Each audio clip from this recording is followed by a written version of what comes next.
Tere tulemast tagasi, head sõbrad. No ma ei tea, need eelmise paneeli sõnumid panid mind küll vähemalt pinge alla. Ma ei tea, siit korjati ära see slaidide vahetamise pult. Mul ei ole siia paneeli ette valmistatud ühtegi hoogsalt monteeritud videot. Meil on lihtsalt rääkivad pead. Mul on lootus, et me õnnestume, sest need rääkivad pead on erakordselt nutikad, täis häid mõtteid ja hoogsaid näiteid sellest, kuidas päriselt saab maailma muuta ka siis, kui sa ei ole väga suur. Mul on hea meel tervitada kõiki panelisti. Meil on siin 2 Mihklit peaaegu identse nimega. Enn ja Mariell ka. Mihkel, see, kes on Tammo, alustame sinust. Sa käivitasid Rohetiigri üsna sellise ambitsioonika eesmärgiga. Aastaks 2024 peaks siis suur osa Eesti majandusest toimetama ringmajanduse põhimõtete järgi. Ja ütle nüüd ausalt, kui paljud ettevõtted siin pikalt on saatnud, kui selle Rohetiigri jutuga nende juurde läinud oled? Üllatavalt vähe. Et ma arvan, et see 2019 aastast pihta hakanud selline trendikus selles teemas on järjest rohkem kohale jõudnud. Et ma annan sulle konkreetse vastuse ka alla 10% nendest, kellega me oleme rääkinud. Ja enamus on kusjuures veel ise meie juurde pöördunud. Aga mis see põhjendus on siis sellel alla 10%-le? Mis neid ettevõtteid nii-öelda ühendab? Mis nägu nad on? Lühiajaliselt mõtlev omanik või nõrk juht. See on küll halvustav silt praegu kõikidele nendele ettevõtetele, kes ei taha olla rohelised. Ei, see ei ole nii otseselt, aga see on niisugune isiklik peegeldus sellele situatsioonile, et tegelikult me räägimegi ju sellest, et praegu maailm muutub lühiajaliselt mõtlevalt pikaajaliseks. Ja ma ütleks, et paljudes sektorites, kus ei ole kohale jõudnud või on konkreetsed ettevõtted, siis see muster täiesti läbipaistvalt, mida mina olen välja lugenud, on see, et veel ei saada aru, mis toimub. No siis Mariellil on küll väga lihtne vastata sellele küsimusele, et miks Paulik tahab olla roheline, sest ei taha olla lühiajaliselt mõtlevad väiklased ja rumalad või on teil mingi teine põhjus? Meie põhjus tuleb tegelikult väga paljuski ajaloost. Et eelmine aasta meil oli suur sündmus või eelmine nädal tegelikult oli suur sündmus, me saime 45 aastaseks. Ja 145 aastat on ettevõtte jaoks ikkagi väga pikk aeg, millal olla kohal, tegev, pakkuda tarbijatele neid nauditavaid kohvihetki ja maitsehetki. Et me ei oleks jõudnud 145 aastani, kui me ei mõtleks pikaajaliselt ette. Ja see on kindlasti miskit, mis on läbi meie ettevõtte DNA algusest saati olnud. Et kui ma võtan, et kuidas me täna planeerime, me ainuüksi ei mõtle järgmisel aastal ega ülejärgmisel aastale, vaid meil on paika pandud jätkusuutlikkuse kava ja programm aastani 2030, mis siis baseerub ÜRO säästva arengu põhimõtetel. Et see on ikkagi pikaajaline suund ja miski, mis tuleb DNA seest, et me tahame siin ka olla järgmised 145 aastat. No Mariell, ma võib-olla nüüd porustan su illusioonid, aga minu ema väga armastab seda Pauligi presidendi kohvi juua, eks ju. Ja ta joob seda sõltumata sellest, kas te nüüd panete selle nagu paberpakendisse või olete te nagu rohelisemad. Ta on harjunud, et see on see vana hea pruun, see just niimoodi maitsev jook, nagu tema tahab. Teie kliendid ju armastavad teid niikuinii. Milleks nüüd muuta? Rõõm kuulda, et Paulik presidenti kohv meeldib su emale. Suur lemmik, jah. Jah, üks asi on see, et meil on absoluutselt ongi õigus, et täna Pauligi kohv Eestis on armastatum kohv iga eestlase laual, et iga 3. eestlane joob hea meelega Pauligi kohvi iga hommik. Milleks torkida seda, mis töötab? Väga hea küsimus. Sellepärast, et ühest küljest meil on ka moraalne kohustus ettevõtetena tagasi anda sellele ühiskonnale, keskkonnale, mis on võimaldanud meil kasvada. Teisest küljest me näeme, et vastutustundlikkus, jätkusuutlikkus muutub aina relevantsemaks uutele tarbegeneratsioonidele. Me räägime X, Y ja Z generatsioonist. Hipsterid joovad käsitöökohvi, mitte enam presidenti. Mitte seda ilmtingimata ma ei pea silmas, vaid ma pean silmas seda, et see väärtuspakkumine, kaubamärgid, tooted ja teenused oleksid jätkusuutlikud, mida tarbida. Et tulevad peale tarbijad nagu mina, kes päeva lõpuks hääletavad oma rahakotiga. Mihkel, sul on see eksperiment nüüd juba mõnda aega käinud. Kas maailma on võimalik panna jooma värviliste, ilusate, ahvatlevate, võib-olla väikeste vihmavarjukestega, plastikkõrte asemel näiteks pruunist pillirookõrrest? No ma arvan, et iseenesest miks mitte, et otse loomulikult on see võimalik. Sellel tekibki küsimus, et kas inimene on selle jaoks vastuvõtlik, kas ta tahab seda teha. No kuidas sinu eksperiment on näidanud? meie eksperiment on näidanud seda, et on väga palju inimesi, kes tegelikult võtavad avasüli vastu sellised lahendused. Ja siis on otse loomulikult on ka neid inimesi, kes ütlevad, et mille jaoks mul seda vaja on. Ja kui meie siin meesterahvastena 3 tükki, 4 tükki nagu meid on ju, et usun, et me suudame suurem osa kordades juua oma joogid ära ka niimoodi, et me üleüldse kõrti ei kasuta. Siis tegelikult... Mõnikord ei lähe klaasigi vaja. Mõnikord, jah, on ju. Mõnikord piisab ka üleüldse ainult kraanist, on ju.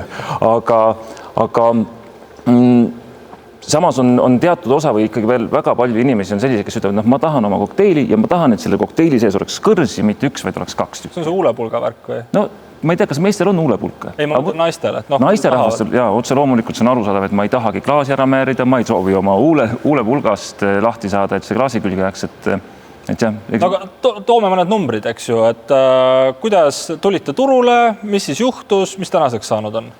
Jah, me tulime turule tänaseks päevaks nüüd juba 3 aastat tagasi. Me alustasime oma garaažis selle tegemist, niisugune ilus muinasjutuline lugu on ju, et kuidas noored kolisid Saaremaale elama ja siis vaatasid, et näed, aknast paistab pilliroog, et mis me peaks selle natukene maha võtma, et saaks natuke rohkem merevaadet sinna juurde on ja siis, et mis me sellest pilliroost teeme, et kasutame siis ära ka, et me saame joogikõrsi teha. Ja selle aja jooksul, nüüd selle 3 aasta jooksul on tegelikult ikkagi juba valmistatud miljoneid joogikõrsi ja me ei ole enam kindlasti mitte ainukesed, kes pilliroost joogikõrsi teevad. Ja see on tegelikult vägagi tervitatav, et tekib aina rohkem ja rohkem neid ettevõtteid, kes tahavad tegelikult panustada keskkonna ja jätkusuutlikkuse heaks. Teie müügile see võib-olla nii hästi mõju, kui kõik teised ka need pillirookõrsi teevad, aga...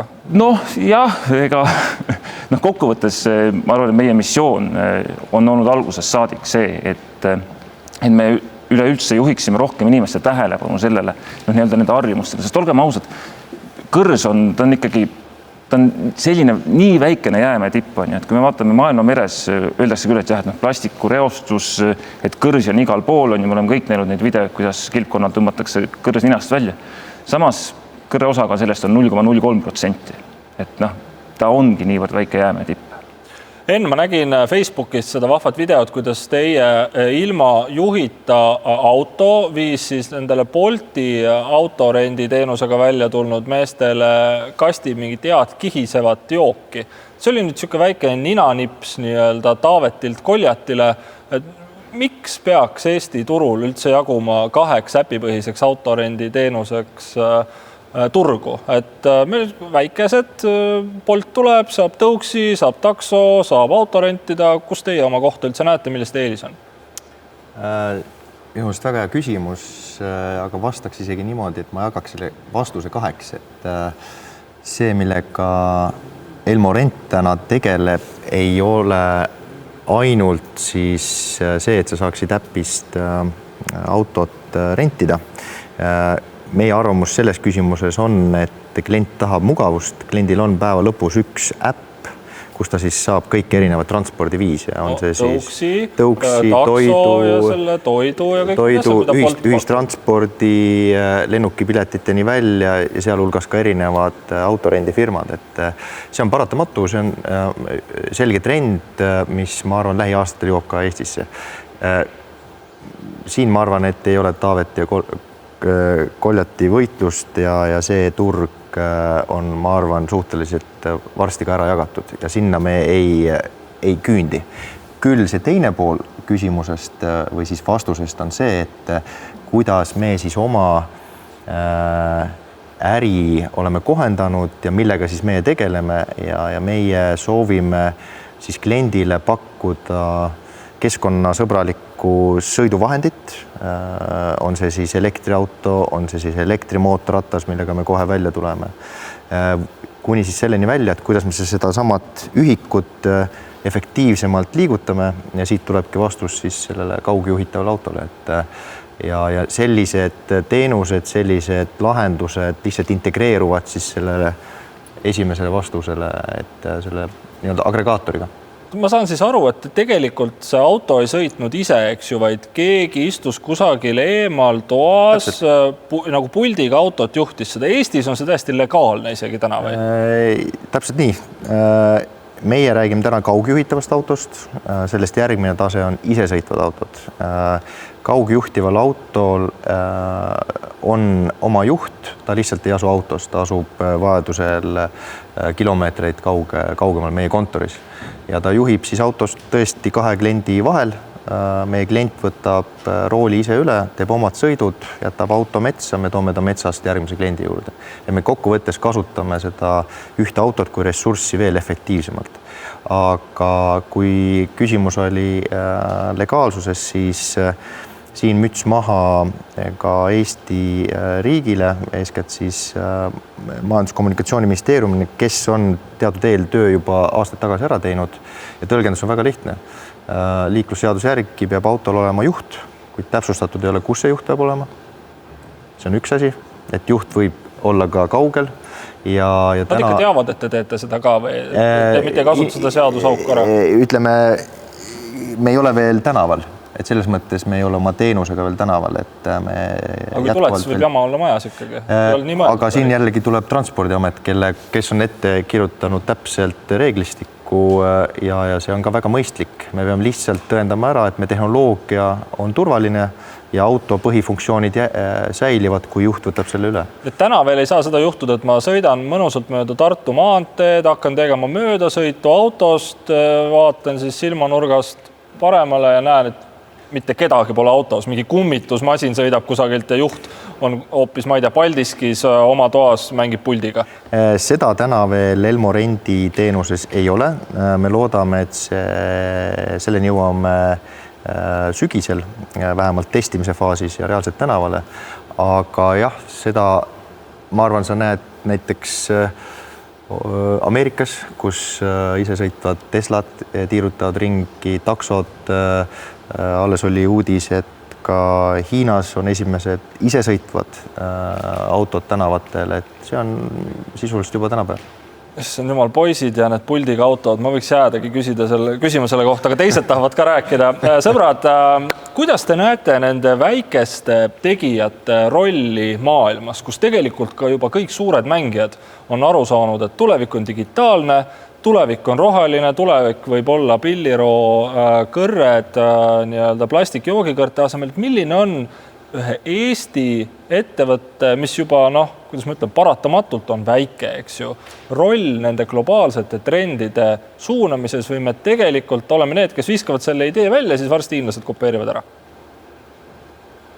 No kes tahaks vastata? No, ma arvan, et hiinlased kopeerivad väga palju asju ära, et ükskõik, mis idee sa välja viskada, aga oluline ongi tegelikult ju üleüldse nende ideedega välja tulla, et üleüldse näidata, et me saame teisiti ka mõelda, kui klassikaliselt see mõtlemine on olnud. Mihkel Tammo, kuidas ikkagi on võimalik nüüd seda rohepööret ja ringmajandust Eestist suunata? Miks meie peaksime sellega nagu päriselt hakkama saama oma nii-öelda suurust ja mastaabi efekti arvestades? Eesti, ma arvan, on hea koht, et me oleme unikaalselt positsioneerunud selleks ja just tänu oma väiksusele tegelikult. Et kui me otsustaks ära ühiskondlikult, et see on meie nagu fookussuund, nii riik, erasektor, vabakond, üksikisikud ütleks, me tahame seda saavutada, siis meil on nii-öelda lühike võimukoridor ja meid on vähe, me saame need kokkulepped omavahel nagu ära teha, et see on üks nagu reaalne põhjus, miks me saaks teha endast mudeliriigi. Et me oleme ühe korra mingil moel seda juba oma digiriigi arenguga nagu saavutanud, et tegelikult miks mitte siia peale ehitada nagu uus kiht. Et pigem väike kui suur, kui sa lähed kuskile, räägid näiteks võtame Saksamaa, kus omal head sõbrad elavad, siis see bürokraatiamasin, mis seal on, see ei tule enam kõne allagi, et selliseid muutusi ühiskondlikult kokku leppida, sest see on juba nii suureks ja kompleksseks arenenud, et võimatu, nad ütlevad. Meil on veel võimalik. Enn, plaanid Saksa Transpordiametiga ka Elmo Rendist rääkida? Otse loomulikult.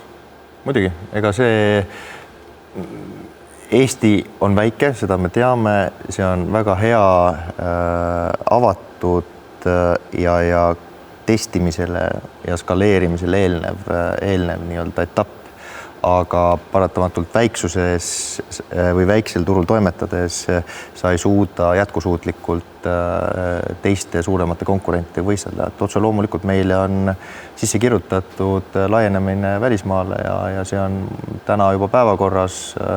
Loodame, et koos siis kaugjuhtiva autotehnoloogiaga see uuel aastal ka väga kiirelt hakkab toimuma. Väga põnev, räägime hetke pärast, kuidas täpsemalt, aga Mariell, ma ei tea, kas teie peate ka Pauligit nagu väikeseks ettevõtteks või Paulig pigem ikkagi, Eesti mõistes on ikka väga suur, aga maailma mõistes. Kuidas te suhestute nende nii-öelda väiksemate tegijatega siis? Mida te nagu saate sellest nii-öelda väikeste tegijate trendi mudimistest? Need on ju hea endale, ma kujutan ette, haarata ka. Ma arvan, et trende tuleb igalt poolt, mitte ainult väikestelt tegijatelt. Aga selleks, et midagi suurt korda saata, ei pea ilmtingimata suur olema. Et need initsiatiivid tulevad nii väikestelt, keskmiselt kui ka suure kasvuga ettevõtetelt, et see ei puuduta ainult suuri ettevõtteid. Ja oluline ongi seal see, et leida endale partnerid, kellega on sarnased väärtused, kellega on sama missioon või visioon ja eesmärgid ning nendele tuginedes siis veelgi suuremat asju ette võtta. Et ettevõtte suurus selles võtmes on nagu teisejärguline, pigem on oluline, et see, mida tehakse, on autentne, siiras ja läbi selle on võimalik innustada teisi. Aga kui Paulig muudab, ma ei tea, pakendikujundust või oma kohvi röstimise tehnoloogiaid, siis see jalajälg on ju meeletult palju suurem võrreldes väikeste tegijatega. Mis te selles nii-öelda rohepöörde tuhinas viimastel aastatel teinud olete? Me oleme, nagu ma enne ütlesin, aastaks 2030 meil on paika pandud jätkusuutlikkuse programm, mis laias laastus jaguneb 3 erinevasse temaatikasse. Esimene temaatika on siis tooted ja teenused, mis on head tarbijatele ja planeedile. Sinna alla kuuluvad siis kõik meie tooteportfelliga seotud tegevused. Sealhulgas siis näiteks plastikusisaldus pakendites kuni selleni, et me kasutame siis jätkusuutlikke materjali või taaskasutatud materjale oma pakendites. Teine suur temaatika selles valguses on siis kliimamuutuste vastased tegevused ning ringmajandus ning meil on aastaks 2030 seatud eesmärk, et vähendada siis Pauligi tegevusest tulenevat kasvuhoonegaaside heitkoguste jalajälge siis 80% võrra. Ja hea näitena on siin välja tuua siis, et eelmine aasta suure rõõmuga siis saavutasime meie Voossaari röstikojale, kus tuleb kõik Eestis jooda Pauligi kohv, süsinikneutraalse sertifikaadi. Ja kolmas temaatika on siis vastutustundlik, eetiline ja tulevikku vaatav tööandja ja partner. Ja selles valdkonnas siis võib-olla hea näitena on tuua, et täna juba 100% Pauligi kohvist on tõendatud jätkusuutlikest allikatest. Ja need on need põhimõtted, mida me siis laiendame mitte ainult üksi kohvile, vaid ka teistele kõikidele tootekategooriatele, sest Pauligi alla kuulub ka ju veel Santa Maria. Olge ausad, kas te oleksite nende suhteliselt ebamugavate, suuri investeeringuid nõudvate sammudega nagu päriselt ka pihta hakanud, kui ma ei tea, ei olekski need väikesed käsitöö kohvimeistrid, kes ütlevad, et nad tunnevad nimepidi iga seda kohvioa jahvatajat juba varem turule tulnud ja need samad noored edasipüüdlikud põlvkonnad, kes tahaksid, et nad teaksid nimepidi, kes nende kohvi on röstinud, ei oleks seal juba ees olnud? Absoluutselt, me oleme sellega alustanud juba oluliselt varem, kui enne hipstereid juba? Enne kui käsitöö kohvitrend tuli peale. Et need on need tegevused, mida me oleme lihtsalt ülespoole eskaleerinud, et veelgi jõudsamalt tuua sisse meie igapäeva tegevusse. Aga nagu öeldud, Paulig on 145 aastat olnud ja jätkusuutlikud tegevused on meie DNA-s algusest peale olnud. Et vastutustundlike kohvipartnerite programmi läbi või muude kolmandate osapoolte läbi me oleme tegelikult seda teinud juba enne, kui see selliseks massivoolu trendiks kujunes. Et ma usun, et see on see, mis näitab, et asi on siiras ja autentne ka. Kui võib, siis ma toon selle suured ja väiksed teemasse siin Eesti kontekstis veel ühe sellise praktilise või võib-olla mõõdetava nagu argumendi, mille järgi meie seal Rohetiigris toimetame, et meie esimeses etapis soovime kõnetada suurimaid organisatsioone, näiteks nagu kaaspanelistid siin LHV ja Paulig on ju, et kui Eesti börsi väärtuslikum ettevõte või iga 3. kohvipakk või meil on iga 4. liiter piima või Coopil on kliendilistis 600 000 inimest, kellele nad saadavad neid uudiseid, siis sealt kaudu nendest suurettevõtetest sünnib täna see suurem teavitus ja suurem mõju. Et Eestis teadupärast 1000 suurimat ettevõtet moodustavad 90% Eesti majandusest. See on üsna külm fakt, seda ignoreerida ei maksa. Et sealt tasub nagu suurt süsteemi muutust alustada. ja kui meil neid väikesi ja keskmisi on üle 50 000 nii-öelda mees-koer ja mees ja 2 koera ja nii edasi ettevõtteid, et siis loomulikult see liblika efekt ja nende tegevus on samamoodi oluline, aga kui süsteemi muutuse soov on suur, siis peab alustama sealt, kus mõju ka on suur. Et selles mõttes ma arvan, on need väga head näited. Ja meie liitusime tegelikult Rohetiigriga sellel aastal samuti ja eesmärk oligi, et üksteise toel ja meil on sarnane missioon selles osas, ja eesmärgid, et kuidas veelgi rohkem korda saata just nimelt kohalikul tasandil, sest et Pauligil, nagu öeldud, on kontserni ülesed eesmärgid, aga me teeme väga palju ära ka kohalikul tasandil eraldi. No Mihkel, me oleme näinud, et Oreca sektor on kõvasti pihta saanud koroonakriisis. Kas see tähendab seda, et me küll räägime palju sellest rohepöördest, aga tegelikult plastikkõrred on endiselt armsad edasi, sest lihtsalt nendel restoranidel ja toidupakkujatel ei ole raha, et neid kallimaid kõrsi soetada? No siin tekibki küsimus, et jälle seesama, et roheline on kallis, et Oreca sektor on saanud väga kõvasti pihta, aga mitte ainult Oreca sektor, et ka kõik muud sektorid. Ja kui nagu selles mõttes korra vaadata, mis on toimunud viimase aasta jooksul siis kõrremüügiturul, siis nii üllatav, kui see ka ei ole, või mis üllatav, aga see on 10 korda kukkunud.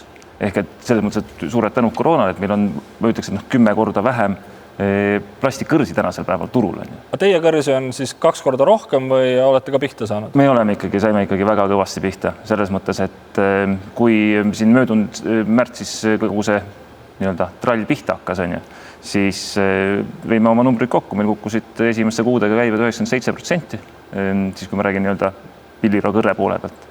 Nii et jah, ja kuidas väikene ettevõte seal ellu jääb, mis me tegime, me läksime metsa puid istutasime oma tiimiga mingi 66 000 puud, et endal mingitki pidi üleüldse eluvõime sees hoida.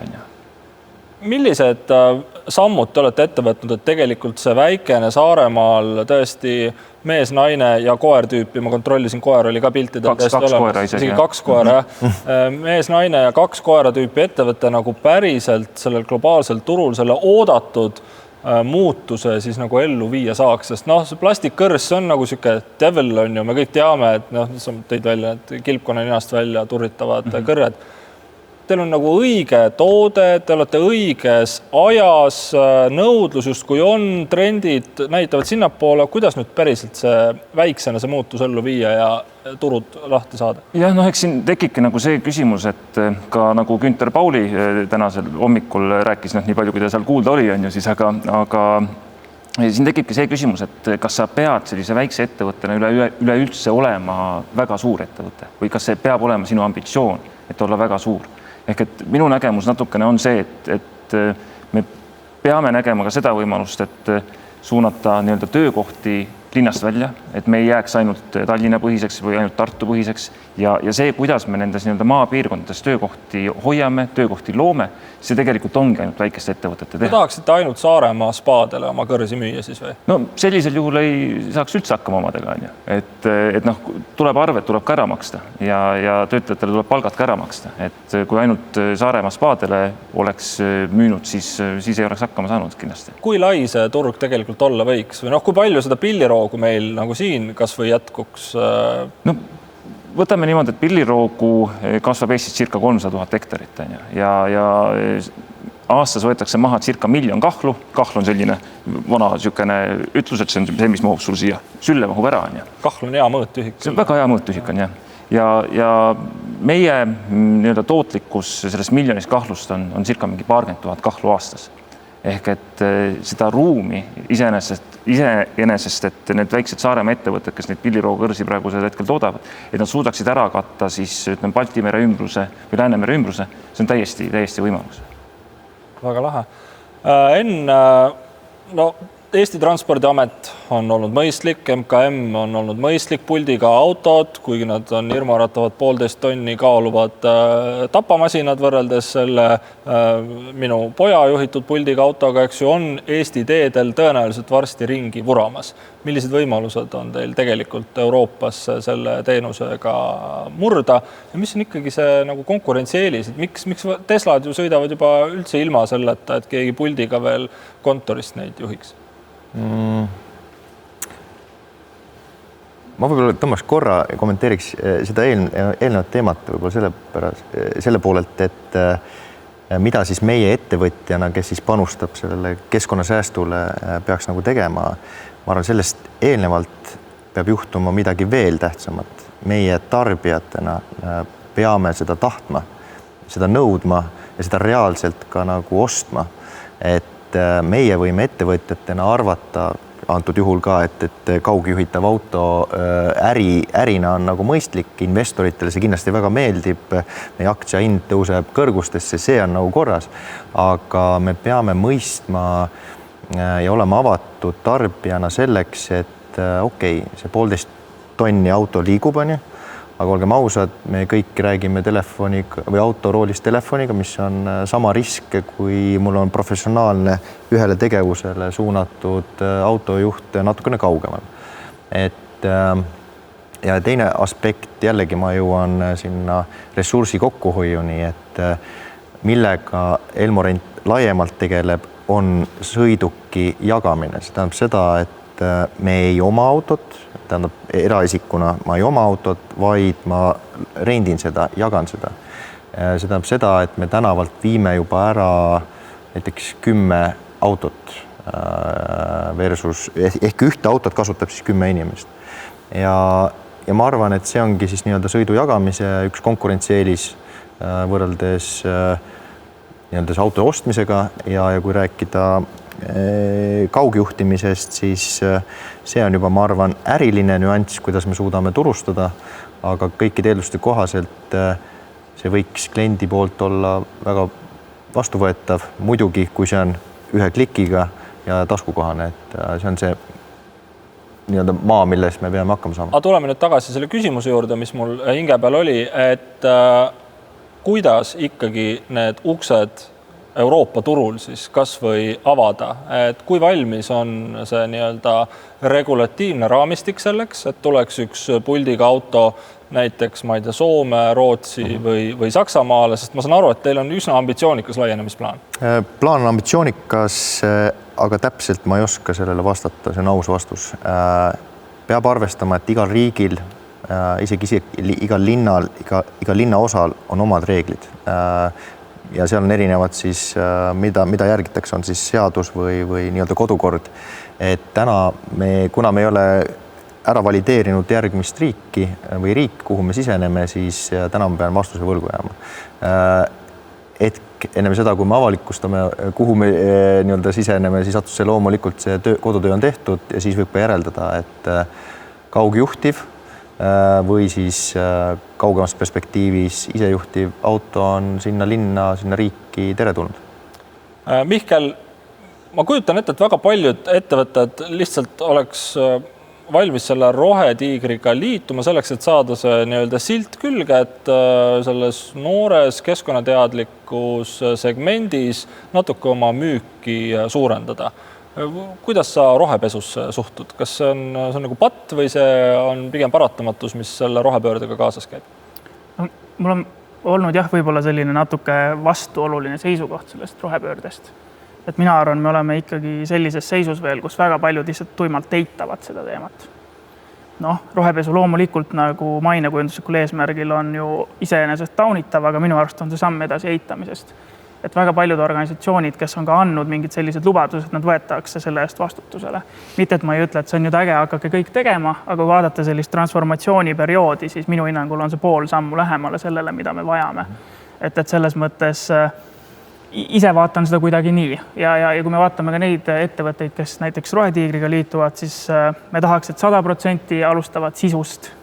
Tegelikult me näeme, et see päris 100% ei ole, aga kuna sa ise aitad neid sel teel edasi ja paned need ettevõtted kokku, siis ka need, kes tulevad selliste mainekujunduslike eesmärkidega alguses jõuavad sinna, kus nad teevad tegusid. Nii et see on niisugune ülemineku etapp, ütleks mina. Kas rohepesu on saatanast, Mihkel, kui sa mõtled selle sama kõrremaailma peale, sest ma ei tea, meil on igasuguseid toredaid makaroni meenutavaid kõrsi, kas see on siis halvem kui pillirookõrs? Minu nägemus selle asja juures on see, et kui meil on midagi, mis meil on loodud söögiks, siis see peakski olema loodud söögiks. Ehk et kui meil on mais kasvab ja inimesed saavad seda süüa ja loomad saavad seda süüa, siis see peakski olema selleks. Mitte, et me kasutaksime seda siis mingisuguste kolmandate asjade tegemise jaoks. Et jah, mul läheb võib-olla Mihkliga natukene arusaam rohepesust läheb erineb, sest minu nägemus on tegelikult see, et kui me näiteks räägime ühest plastikpudelist, et me vähendasime nüüd selle plastikpudeli juures 50%, panime bioplasti, panime 50%, siis mul on üks näide, mis mul alati meeldib tuua, et kui meil on üks väljaheide siin käes ja me võtame sellest pool ära, siis mis jääb alles, jääb ikkagi seesama junn, aga ta lihtsalt on natukene väiksem. Mariell, annaks sulle lõpetuseks sõna, et kuidas sa näed, et ikkagi Eesti turul tegutsevad ettevõtted, mis jättes nüüd mõned ükssarvikud kõrvale, on ikkagi paratamatult väikesed. Mida me peaksime siin nagu koos tegema selleks, et see mõju siis maailma muutmiseks oleks üldse võimalik? Või peaksimegi leppima sellega, et me tegutseme siin kohapeal, nagu Günther nägi ette, et pigem kohapealsed probleemid, lahendame need ära, ei peaks üldse selle maailma muutmise peale nii väga oma südant vaevama. Sellega on vist see, et selleks, et maailma muuta, tuleb alustada väikesest. Ja meil on ka Eestis piisavalt palju, mida ära teha, alates sellest, kuidas tarbijate teadlikkust tõsta erinevate jätkusuutlike tegevust, mis on see, mida tarbijad saavad igapäevaselt teha, et olla veelgi vastutustundlikumad. Need on väikesed asjad tegelikult. Ja selleks, et seda teadlikkust tõsta, siis ei pea olema suur, ei pea olema väike. Et me räägime küll, et Eesti on väike, aga meid on siin 1,4 miljonit inimest. Ja meie jalajälg on ikkagi arvestatav. Ja senikaua, kuni meil on siin tööd teha, siis kindlasti tasuks suunata see energia ja panus meie oma kodu Eestisse.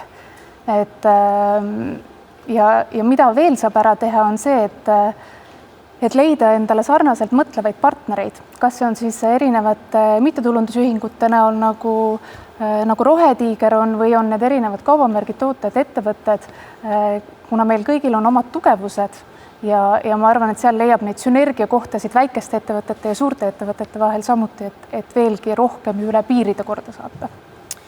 No suur aitäh, head sõbrad, väga kirgastav arutelu oli igal juhul. Minu jaoks ei tekkinud kordagi seda soovi hakata natuke meile kontrollima või Facebookis scrollima. Ma loodan ka teie, head vaatajad, olite meiega ja suutsite selle multitaskimise kiusatusest hoiduda, kuigi meil ei olnud neid ägedaid kiire montaažiga YouTube'i videosid. Igal juhul aitäh kõigile, head panelistid. Maailma muutmine algab iseendast. Väikeses Eestis on võimalik teha suuri asju. Ja eks see kiusatus ikkagi siis nende lahendustega välisturgudele kippuda on mõnelgi meist olemas. Aitäh veel kord, jätkame hetke pärast pausi. Aitäh! Aitäh!